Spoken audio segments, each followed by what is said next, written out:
'Twas the night before Bearsmas, and all true to home, not a creature was stirring, not even Doug Buffone. Seriously, though, Merry Bearsmas Eve to all who celebrate. On Monday night, we'll have a better idea of what this year's rebooted team looks like on the field, and hopefully it can stay relevant into the cold months of November and December. Will that coincide with a major earth-shaking announcement on a new Arlington Heights stadium? Remember, Bears President Kevin Warren says the goal is to get the earth moving by the end of the year, if and only if they get some legislative help in Springfield this fall, specifically a bill that would allow them to negotiate their future property tax rates before their building even goes up. Could save them tens of millions of dollars, but the team says they have to have that certainty before the backhoes and the shovels can get put into action.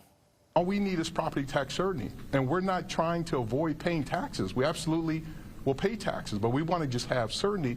And what this mega project property tax bill allows you to do is it allows a company like the Bears to negotiate with local taxing authorities, school boards, school districts, to be able to set the certain amount of taxes that should be paid. Now, if Warren means what he says, the odds of this happening before we ring in the new year, let's just say if you put $10 on it in Vegas, you'll come back a multimillionaire if it actually happens. AKA, it's a real long shot. That's because the Bears need a 3/5 majority to get anything passed this fall in the veto session. They haven't even been able to muster a simple majority yet, given that dozens of Chicago-based lawmakers are not too keen on giving the Bears a free pass to leave Soldier Field. Today, Arlington Heights Mayor Jim Tenalia told me he is a huge proponent of this project, but he is a realist. We don't have a site plan that is been presented that is approvable. We don't know exactly where the stadium is going to end up when it's all said and done, and we don't know about all of the other pieces of the puzzle that will be a part of this development. So it would be hard to say.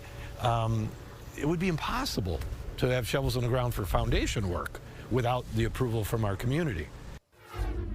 So wait till next year? Well, let's hope the odds of the Bears winning the Super Bowl are a bit better. How about this, Chairman McCaskey? If you do win the Super Bowl, you get your wish list from Springfield. Tax certainty, money for infrastructure, the blessing of Chicago area lawmakers. You want to grease the wheels in the state capitol? Show off the Lombardi Trophy. Not that you need that extra incentive to try and win it all, but there you go. Either way, as a long-suffering fan, I will take a wild card berth and an explosive offense and call it a successful season. The team is just laying the groundwork for sustained future success, whether or not that future is in Arlington Heights or somewhere else. Bear down. Coming up on Paris on Politics. Tonight, Trump's Chicago intervention. The latest on what we know from Senator Tammy Duckworth and North Shore Democratic Congressman Brad Schneider. Plus, political truth versus lies. The founder of the website PolitiFact on why politicians lie, how it impacts the country, and some of the biggest whoppers being told today. This is Paris on Politics from Fox 32 Chicago. And welcome to Paris on Politics, where we take you behind the spin and beyond the headlines. Another day, another briefing from the governor on what to expect from a stepped-up federal presence in Chicago.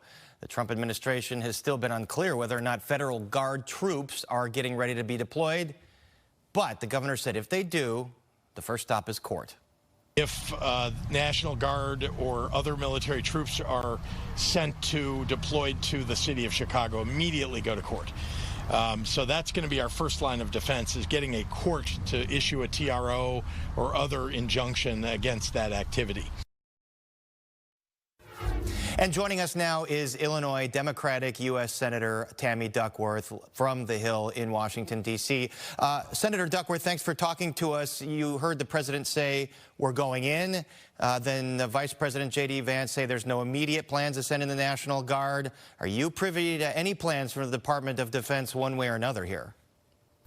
We are not privy to any plans because they are not coordinating with the state of Illinois, either federal officials such as Senator Durbin and myself, or the state officials like the governor. The only coordination that we've received has been notification to the state police that they are sending in an ICE deployment into Chicago. But as far as the National Guard is concerned, they have not bothered to contact us. And if this president truly cares about crime, then they should be coordinating with the people in charge of dealing with crime, which is the Chicago Police Department, and we've not heard a peep from the White House or any of the federal agencies. But you have heard from state police that a stepped-up ICE enforcement operation is imminent, perhaps this weekend, as the governor said. Is that correct? Yes. Let me ask you this. Governor Pritzker's contention is they want to start with that and perhaps target Mexican Independence Day celebrations, which will happen in about 10 or 11 days or so, maybe as pretext to send in the National Guard. Do you have any thoughts on that possibility? Well, I won't put anything past this president. I mean, he is a convicted felon, and he continues to break the law. He continues to ignore judicial orders. So I don't put it past this president. The fact of the matter is, by sending in National Guardsmen, he will be breaking the law. The National Guard is not, this is not their mission. Their mission is not to patrol the streets of our cities to intimidate fellow citizens on behalf of a wannabe dictator. Their job is to train and fight, our enemies, enemies like Hamas, enemies like the Houthis. Their job is not to fight people on the streets of Chicago. And frankly, the president is not allowed to activate the National Guard without the governor's consent, which is why he can't activate the Illinois National Guard and is having to rely on governors from red states. What I'm hearing is he's thinking about sending in Texas National Guardsmen. But again, they're not trained to do this job. And frankly, they can't, even if they saw a crime being committed, they don't have the ability to arrest people. It's illegal for National Guardsmen to arrest fellow Americans. And so if Donald Trump truly wanted to fight crime, then he would actually coordinate with Chicago Police Department. And yes, I think that he is trying to find ways to intimidate citizens across the United States. But this is, he's pulling something out of Saddam Hussein and Xi Jinping's playbook, which is to try to intimidate peace-loving citizens and in a way that will try to grow his own power. Look, he does this every time he's got a bad news cycle, right? Every time he messes up, he screws up, he can't get Vladimir Putin to do what he wants Vladimir Putin to do, he does something to distract the American people, like, say, send in the National Guard. As a combat veteran, how do you think National Guards men and women take to this kind of deployment to Washington, D.C., to Los Angeles, potentially New Orleans and Chicago? Is this something they want to be doing? Our Guardsmen and women swore an oath to defend this nation. They want to be training for their missions. Remember that Guardsmen are citizen soldiers. They have regular full-time civilian jobs that they should be at. And now the Guardsmen that were, by the way, a judge has just ruled that it was illegal to send the Guardsmen into Los Angeles, for example. They were pulled away from their families. They were pulled away from their jobs. Many of them took a pay cut, are taking a pay cut to do their National Guard duty. They're losing money in order to do this National Guard job. And in D.C., for example, you see what the National Guardsmen in D.C. are doing. They're walking around picking up garbage because there's no mission for them. And so this is really a perversion of the role of the National Guardsmen. What do National Guardsmen and women want to do? Defend America and respond to disasters and emergencies like flooding on the Mississippi. That's what National Guardsmen and women want to do and what they train to do. Intimidating fellow citizens on the streets of Chicago? No, that's not their job. At the same time, the Labor Day saw reported 8 people shot in Chicago, 8 murdered, 58 shot in Chicago.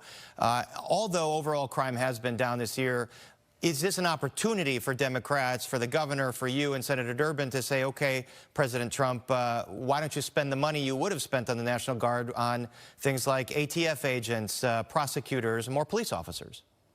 Exactly. And by the way, just so you know the numbers, Republicans in the Trump administration have diverted funds that would support law enforcement in Illinois and in Chicago. So, for example, they've diverted $137 million that was supposed to be coming to Illinois for child protection services. They've diverted $158 million from Illinois for violence prevention programs, and another $71 million that was meant to support police Department law enforcement grants. They diverted that. If they truly wanted to deal with violence and to cut down violence, then send us the money that Congress appropriated for us. Send us the support, coordinate with local law enforcement, support all of these departments that have seen such significant cuts due to the cuts in federal funding that Republicans rammed through in a partisan manner. Don't send in the National Guard, even if you know, the National Guard can't even arrest people. They can't fire their weapons. So what is the point of sending National Guardsmen in to do a job that they're not trained to do the way police departments are? Okay, Senator Tammy Duckworth joining us from Capitol Hill in Washington, D.C. Thank you so much for your time. Thank you. And now joining us is 10th District Democratic Congressman Brad Schneider, whose district on the North Shore does include the Great Lakes Naval Base. Thanks for being here, Congressman. Thanks for having me. Fresh off the plane from D.C. So what are you hearing about what exactly is being staged at Great Lakes in your district? This is one of the problems. We're hearing very little. There's been almost no communication and certainly no clarity on what's happening. It was reported that the Pentagon approved using Naval Station Great Lakes to station both ICE DHS personnel as well as potentially National Guard, but no details, no timing, no specifics. And here's the catch, or the challenge. Naval Station Great Lakes is the largest training base in the U.S. Navy. It is the only base that trains recruits, basic training, taking recruits and teaching them how to be sailors. It is essential for the preparedness of our Navy, for the security of our nation.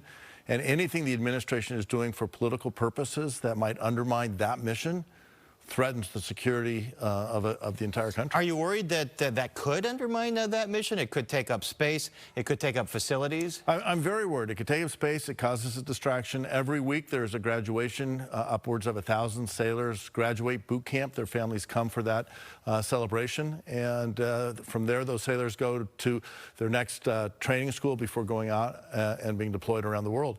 So it is critical that we maintain that pace, that cycle of training every week, bringing in 1,000 sailors every week, graduating 1,000 sailors who have completed the 10-week course, and it goes on for the entire year. We just spoke with Senator Duckworth, who has talked about how the governor has to call the National Guard. The president can't unilaterally do it. We've covered this extensively here, unless he wants to declare something like the Insurrection Act, although a judge in California basically said no, there was no pretext for the president to call in the National Guard there. But as Democrats, is there some kind of arrangement you can make with the White House to say, in lieu of National Guard, how about more federal agents in ATF and DEA and FBI? It's a great question. The White House isn't working with Congress at all, let alone working with Democrats in Congress. What I've said very clearly, if the president wants to help address the challenges, not just in Chicago, we're facing across the country, addressing gun violence, he's holding up $158 million of funding that Congress authorized for gun violence reduction programs. Helping keep our communities safe. $800 million for violence prevention in general. We should be surging more resources to local police departments, to helping those police departments hire more personnel, get the training they need to keep our communities safe over the long term.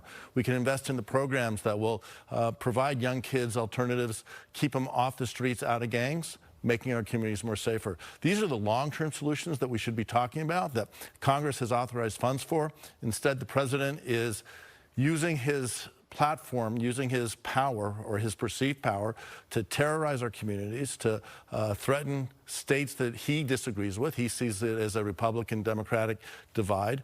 It's not. We have Republican Democrats throughout our district.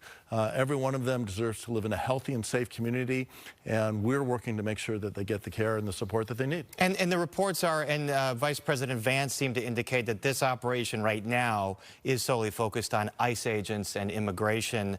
There are a fair number of undocumented immigrants, we presume, in the 10th District. You got areas like Highwood and other areas that have a high population. Do you support more ICE enforcement actions right now? You know, what the administration is doing is not trying to address an immigration problem. If it was, it would work on passing the immigration reform we've been talking about for decades. It's not trying to address border security. If it was, it'd be working on investing in border security that keeps our borders secure across time, making sure that we have the resources, the agents that we need, that they have the training that they need. We need to know who's coming into the country, But until we fix our immigration system, and the two go hand in glove, we're always going to have challenges with border security. This president has no desire to do that. What Donald Trump and J.D. Vance are trying to do, again, is to create terror, to sow division. We can't let them do it. We are a strong community. The communities across the 10th District in Cook, Lake, and McHenry County, we support each other. We have schools that are trying to educate our kids, preparing them for the 21st century. We're trying to make sure that everyone has access to quality, affordable health care where they live, when they need it, from doctors and nurses that they can trust. Those are the problems people worry about. And the number one problem is that life is just too expensive in this country. The president promised he'd be lowering costs. Everything he's done, from tariffs to other programs, are raising costs. It's getting more expensive, not less expensive. Those are the things that we should be working on. Those are the things that I'll work with anyone. I don't care if they're Democrat or Republican. Let's address the challenges families are facing. Part of this immigration enforcement, the president has sued Illinois and Chicago, and I have to say has lost in court on challenging the Trust Act in Illinois, sanctuary cities. Do you believe that Lake County police officials, McHenry County, Cook County, should cooperate in some fashion? What we want our police departments to do is protect our local communities. I live in Highland Park. Our police department is wonderful. They take care of our community. North Chicago, McHenry, Northbrook, and Cook County. The local police departments know the community, they know our neighbors, they know the needs of the community, and they also know that they need more resources, we need more personnel. It is hard for these local police departments to find people to work in their departments. This is a problem across the country. Last month I had a roundtable with my police chiefs in the district, and we talked about these issues. We should be promoting working in public safety and first responders. It's not just police, it's fire departments, giving back to the community, making a career, serving the community, and celebrating those that do. These are the people who put their lives on the line every day for us. On a completely different topic, we spoke with your colleague yesterday who was at the survivors of Epstein press conference, who seemed to think there are the votes to release the full Epstein documents. Do you think that'll get called for a vote? We'll see. There are the votes. We know that I think every Democrat has said that the files should be released. This is about making sure that the victims are heard, that the victims get some justice, and that people who take advantage of young women, young men as well, people who are involved in sex trafficking, are held to account. That if you're rich and famous, you can't buy your way out of it. So we need to understand what happened in 2008 when Epstein was first tried and got a sweetheart deal, what's in those files, and the people who are in those files should be held fully accountable. For the benefit of the victims, we cannot and never should forget the impact that this episode, that Jeffrey Epstein and the people around him had on these young women's lives, that will have an impact the rest of their lives. All right, Congressman Brad Schneider of the 10th District in Illinois. We should mention we did invite Congressman Darren LaHood, Republican from Peoria. He could not make it tonight. We've also repeatedly reached out to the White House for some representatives to speak to us on these operations. We have not been able to coordinate anything yet, but Congressman, thanks for being here. Happy to be here. Thanks. Newsflash: politicians lie. But why? And what impact does it have on the body politic? Bill Adair has been searching for that answer for many years, and he founded the fact-checking website PolitiFact in 2007. He's the author of the recent book, Beyond the Big Lie, The Epidemic of Political Lying, Why Republicans Do It More, and How It Could Burn Down Our Democracy. And he'll be in conversation at this weekend's Printers Row Lit Fest down in Printers Row in the South Loop. And Bill Adair joins us now. Bill, great to have you here. So you went around to politicians, you went around to pundits and staffers, and you asked them a very novel question. Why do you guys lie so much? So what did they tell you? Well, this was funny. I'd been a long-time political reporter. I'd covered Congress, covered the White House, covered local politics in Florida, and I had never asked this question. And even as the founder of PolitiFact, I hadn't ever done this. And so I talked to all these people, and I got some interesting answers. You know, ultimately, the answers were about helping themselves in one way or another. And in some cases, it was personal defense. They were accused of something.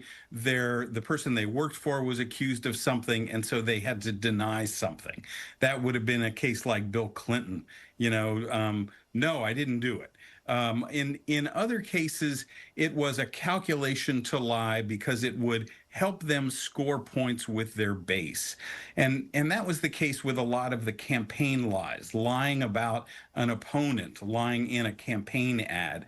I have a chapter where I dissect one campaign ad and I look at one campaign's decision to lie, what went into it, the internal fight that they went through deciding whether to lie.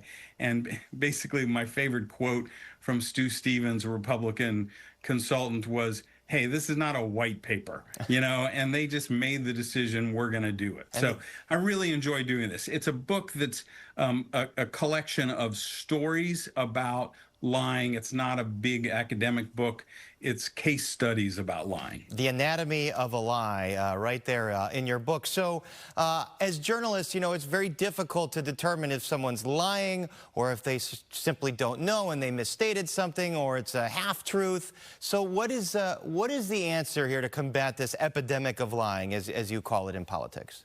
Well, I think we're at a pretty low point in American politics. There's so much lying going on. I think politicians have concluded, particularly in a time when things are so polarized, they can lie pretty freely and not worry that it's going to upset their base. And so that is a difficult time because people get their news, or many people do, in these echo chambers from partisan sources that don't challenge elected officials the way they should. So what are the solutions? So at the end of the book, I offer a few. One that I think is kind of novel is the idea of a pledge, that politicians could take a pledge, very simple, that they wouldn't lie. And this would be similar to something that Republicans do, a pledge that they wouldn't raise taxes.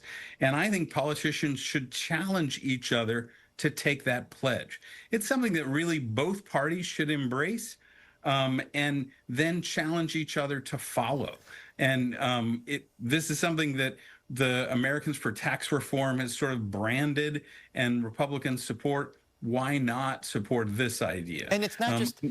I'm sorry, Go ahead. it's not just politicians, though. We see with social media that lies go far and wide, from influencers and from folks maybe trying to score political points. Is there any way to put the finger into that dike now that it's overflowing? Well, social media is really difficult to slow down, but I do think you can push back against it, and I think we've seen that with some of the things that some platforms have done, using even automation when a false claim is circulating, to respond to it with a counterclaim that says, hey, that's not true, here's a link on why it is true, and use the power of automation to fight back against that. The problem is when you have someone like Elon Musk controlling a giant platform like X, that's not going to happen. In the case of Facebook and Meta, Mark Zuckerberg, for as much as he talks about freedom of speech, he isn't going to entertain something like that at scale the way it needs to be done. So I don't have a lot of hope about social media. But I think at the root of the issue is the politicians. I think if we can get the politicians to set the example, that's who we really have power over through our democracy. All right, Bill Adair, we'll continue this conversation Saturday at the Printers Row Lit Fest, where folks can catch you. Thank you so much for joining us. Thank you, Paris.